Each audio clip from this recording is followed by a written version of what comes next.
Hello everyone and welcome to the Friday Walkthrough. I'm Carmody alongside of Monte Spiller. We are talking all things K-State football this week. South Dakota, it's game week. By the time you're listening to this, the game will be either tonight or tomorrow.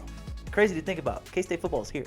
It is. I know last time we met, we talked about a bunch of what ifs, what we needed to happen to find out what we're going to look like. But like you said, the time is now. The time is now. Well, we're going to be talking about the South Dakota specifically. We'll touch on them. We'll kind of talk about what this game means for K-State, get into a little bit of the bigger picture stuff in the second half. But before we go any further, I must say the Friday Walkthrough is sponsored by our good friends at the Part-Time Beverage Company. The first half is sponsored by the Cape Cod. The second half will be sponsored by the Club Special. So make sure you're checking those out wherever you can buy your alcohol. Let's just dive into this because there's so much to talk about with this game. But I want to start with South Dakota because I feel like this week there's been a lot made about K-State, but there hasn't been a lot with South Dakota. I mean, this is a team that made the FCS playoffs last year. Yes. They have had some success. I mean, this is a good program. Yeah, people, a lot of times when you hear about the Dakotas, people automatically think North Dakota State, which rightfully so because they've been dominant in FCS for how many years, I don't know. But a lot of times the other teams get overlooked, like a South Dakota. But if you really look at their record and their work and their head coach, I believe this is his 7th year with them going into the season. A couple of years ago, they beat Kansas. They've beaten Minnesota. People forget a few years back, K-State was down early and going into halftime against South Dakota, and it took if it was a punt return or I can't remember. Yeah, and was it Zuber? Mm-hmm. Isaiah Zuber. Try to turn the game around, but outside of that, they were controlling the game. So this is no cakewalk. No, it's not, and that's crazy you bring that up because we're actually having to run a piece. Go Powercat on game day, looking at the last 10 times K-State's played an FCS opponent, and you're right. South Dakota, that game, I want to say that was 2018, was kind of a crazy game. People forget that K-State, like you said, was down for a lot of that game, and South Dakota is a good program. I don't think that there's any denying that, but I mean, there's a reason, right? There's a talent level between FCS and FBS. Yeah. But with that being said, how many times have we seen K-State pick off all these FCS talented players, and now they're playing for K-State. So I think that this is not a game that K-State fans should overlook, and I know the coaching staff won't overlook it. No, they won't. And like you and I know, and a lot of people who understand the game of football, FCS, FBS, there's a big difference in numbers, but overall, as far as talent, there's not a whole lot of difference anymore because you get these kids who want to go D1 FBS but may not get the offer they want. So they go to the FCS, and then they dominate the FCS level. But then when they play the FBS, they have something to prove. And a lot of times, the biggest difference is depth. You go to K-State, you go to South Dakota, we may have 3 or 4 guys that are studs at linebacker. They might have 2. Mm-hmm. And that's a big part of it as well. But like K-State, and I know Coach Kleiman won't overlook them. Coming from North Dakota State, right. He understands what it's about. And I think he will have the team ready to play a quality team. Will South Dakota win? I don't think so. At least I'm hoping not anyway. But I think it'll be a better game than some people are giving it credit for, especially early. And a lot of times these teams come in with not a lot to lose. Exactly. And so they can kind of throw everything at you and play play cautiously. There's no worry. For K-State, if we lose, they're not what they thought they were. So that's the pressure for us. There's a lot of pressure on K-State. I mean, everything from Colin Klein, people may be overlooking this, but he's going into the Ring of Honor on Saturday, right? We talked to him today when we were recording this. We talked to him on Thursday, and I asked him, I said, have you thought about it at all? And he goes, no, I'm just focusing on the game, which I don't know if I buy that, first of all. Second of all, I mean, there's a lot going on with K-State this week. It's going to be a good weekend for K-State football, but the game is definitely something that is important, right? I mean, you got to start the season off on a win. And one player for South Dakota I want to highlight is returning quarterback Carson Camp. Crazy with him. Starts as a true freshman at an FCS school, which, again, Monty, you talked about it, but we don't see that as often just because the older guys at the FCS level are usually so much more talented than the younger guys because they're able to stay in the system. There's not as many transfers at that level, but he comes in, starts as a true freshman, wins the biggest rivalry game for South Dakota against South Dakota State on a Hail Mary. Yeah. And they end up losing in the playoffs to Southern Illinois. But this is a guy with a lot of experience. And the leading rusher from last year for South Dakota is out. He tore his ACL, I believe, in spring ball, and so they're going to throw the ball. Oh, yeah. I mean, I firmly believe that's what's going to happen, and so it's going to be a good test for the secondary early on. Absolutely. And, and thinking about that, it doesn't worry me, but there is some concern. Our secondary is young, and looking at the depth chart, I believe all our safeties coming back, the majority of them are first-year players in this program, in this system, playing together collectively. The quarterback from South Dakota, the guy can play. Like you said, this would be his third year going in as a starter. He's been in big games before, so obviously Manhattan is a great atmosphere. We have some of the best college fans in the nation, if not the best. I may be biased, but, he won't get rattled, and I think he'll come ready to play. Now, with that being said, as a team, we're better, in my opinion. But don't be surprised if you see this guy go out there and put up decent numbers against our secondary and our defense early, because we are young and he's a proven quarterback. Do you feel like on the defensive side of the ball, K-State is going to sit back and see what South Dakota is going to bring, or do you think that Joe Klinnerman's going to line up, play some press coverage, and send the house at this kid early on? I mean, I feel like there's two ways looking at it, right? You can sit back and see what they're going to bring and adjust, because Joe Klinnerman really doesn't know what he has yet, right? He hasn't seen his guys in action. Or, again, he can be aggressive. I mean, I'll be curious to see what he chooses, but, I mean, there has to be a dilemma there. Yeah, I could be wrong, but normally, and like I said, the quarterback's not young, but the pieces around him are.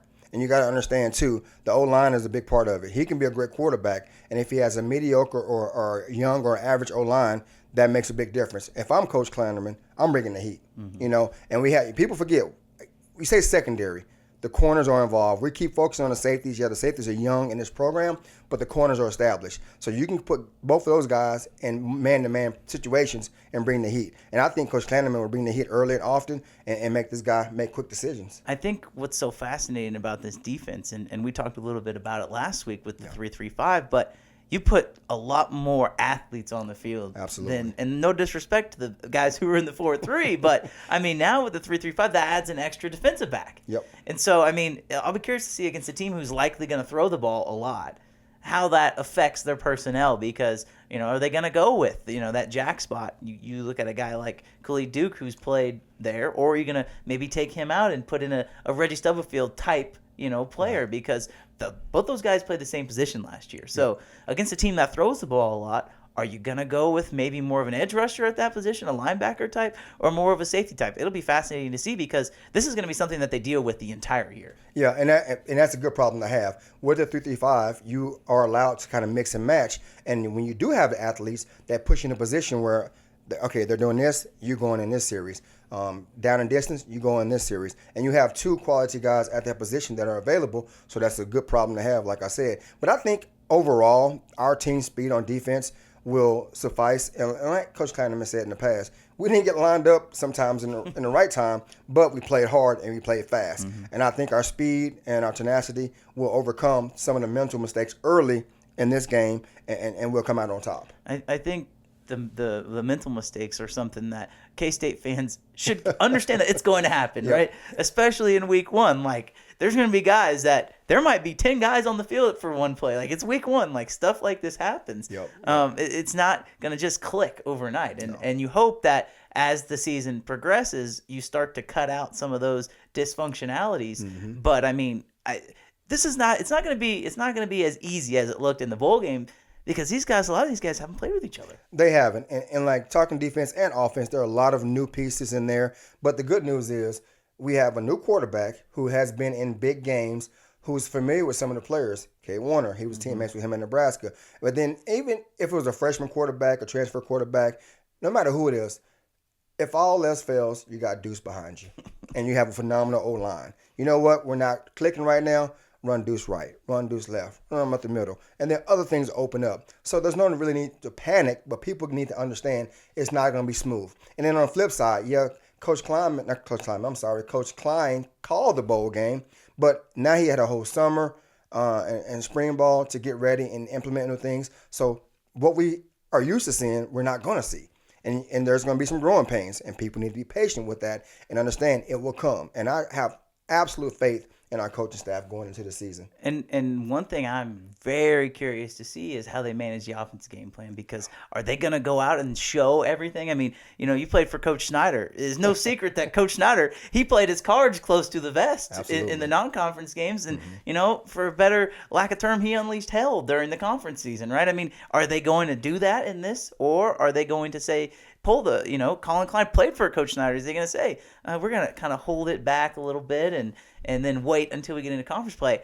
I don't know. I would think that Coach Klein, being at his first game calling plays, he's going to be anxious. He's going to want to make those big-time calls. He's going to want to push the ball. And I don't think he would hide that much until they get a bigger lead. But I'll be curious to see, just because he is one of those Snyder disciples. Yeah, honestly, this is something I don't even know. It's one of those things where, and Coach Klein, he, as a player and as a coach, the guy, he is confident. He always never seen him rattle. When K-State was down, when he was playing quarterback, he always found a way to bring him back. And I believe he'll be the same as a coach. The kids have bought into him.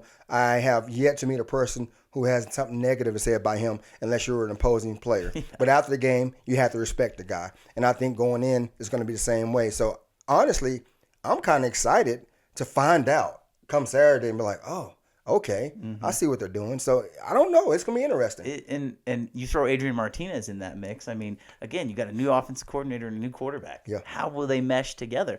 I would be remiss if I didn't at least mention Nebraska. Everybody saw that debacle last weekend. I mean, you have Nebraska fans that are saying, oh, it was all Adrian Martinez's fault and all this. And I think it's pretty obvious that that's not the case. Yeah. I think us K-State people who have been around him and have seen the film, seen his highlights, understand there's a lot there with Adrian Martinez. Yeah. How will Colin Klein utilize that?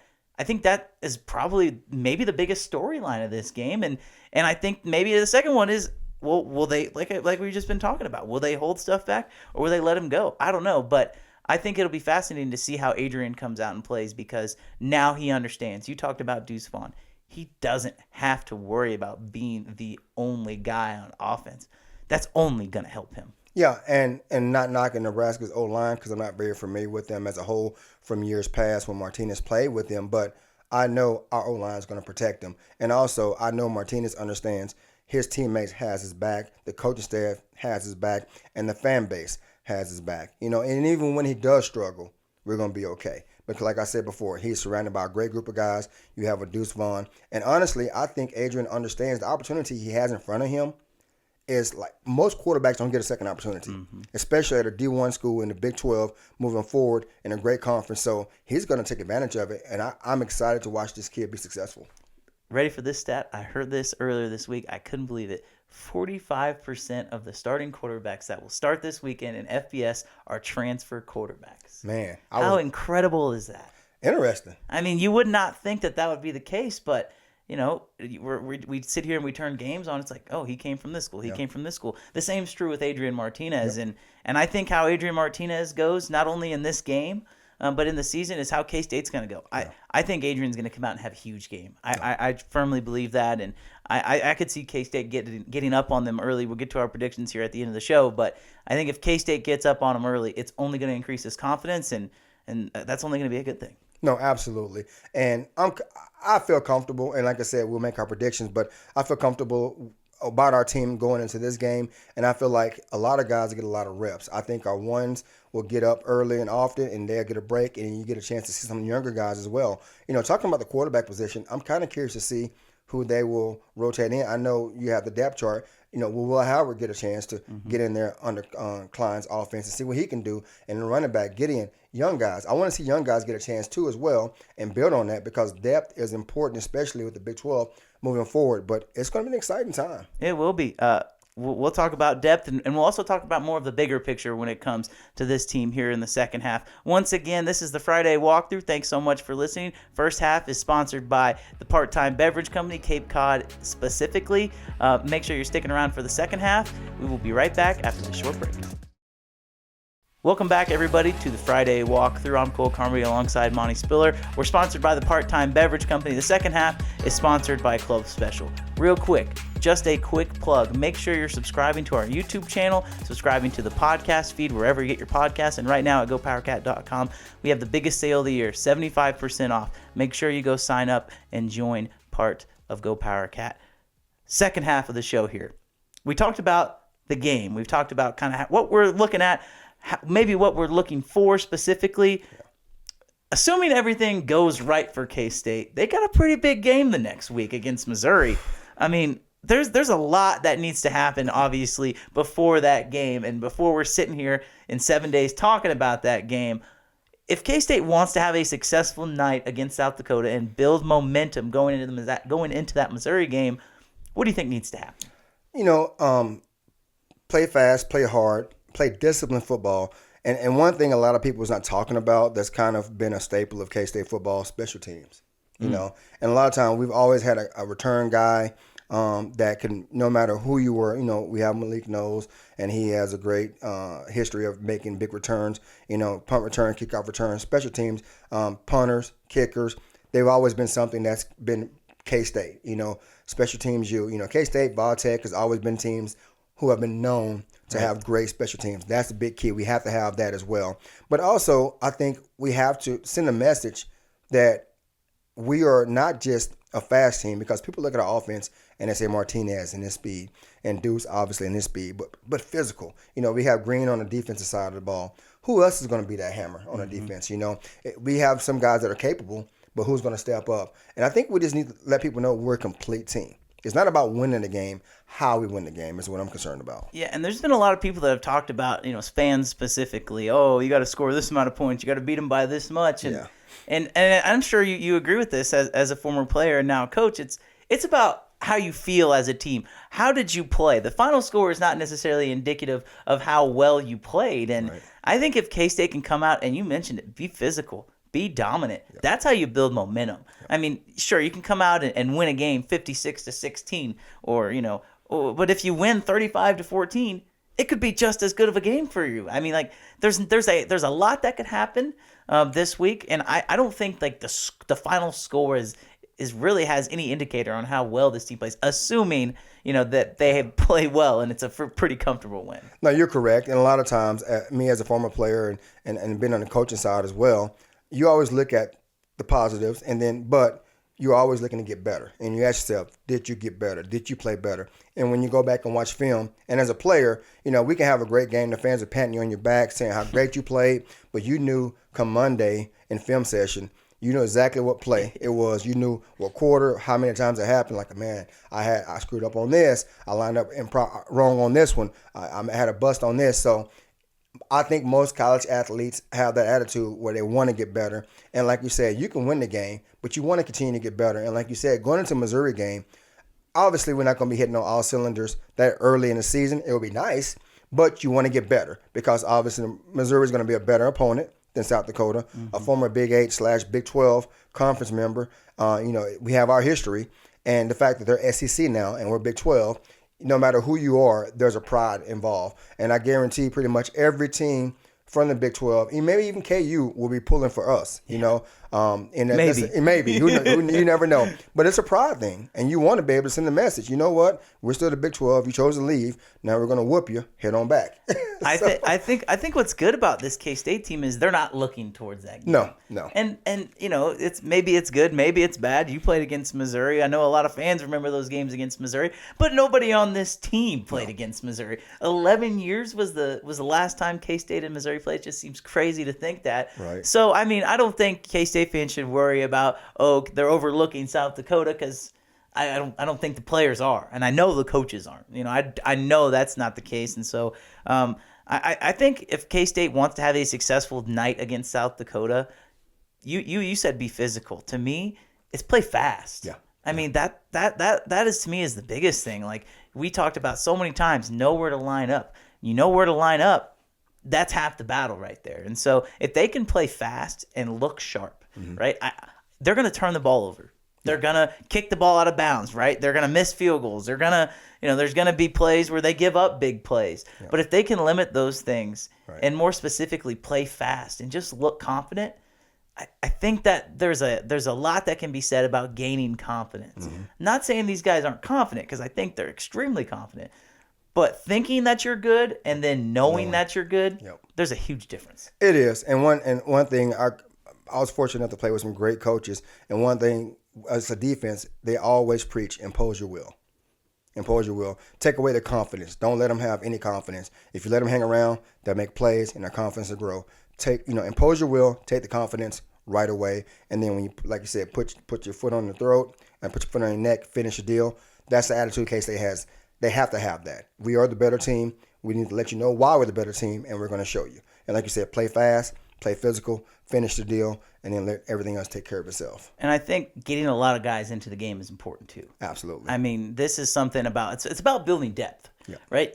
You're not going to win if you don't have depth. That's just the bottom line. I mean, how many times have we seen a key player at a key position, maybe not the star player, but a key player go down, and then there's such a huge drop-off? I mean, these are the games where you build that depth. Right. And I mean, you know this just as well as anyone, but if you're a young guy, being able to get in and get your feet wet, there is a lot to that. Oh yeah, absolutely. I remember as a redshirt freshman, we took pride in getting on special teams. It was one of those things our coaches said, you may not be in the starting top two, but if you can get on the field with special teams, you can find out the speed of the game. And if you excel on special teams, whenever we have a blowout or we have a substantial lead, those guys who have been playing on special teams and showing us that you want to work are going to get in the game. And that's how it was for me. Special teams, getting some backup time in the game, and eventually started. And it was one of those things where you take pride in it. And we do need to get as many guys in the game as much as possible to get real-time experience. And now with the redshirt rule, you can play 4 games without, potentially. What was that at when I was playing? Yeah, right. You could have so much more experience. I mean, it's Malik. The prime example of this is Malik Knowles. I mean, he comes in as a true freshman. Yep. He plays in 4 games. He catches like 2 or 3 touchdowns. Right. It seems like the guy's been here for forever, and he's a redshirt senior. It's like, oh, he kind of has been here for forever, but he's played in 5 different parts of seasons for K-State. So I think getting guys involved in the game and getting true freshmen into the game too. I mean, now, I know it's hard, and as a coaching standpoint, you don't want to put guys out there if they're not ready. Right. But on that same hand, you want to see what you have, right? Yeah.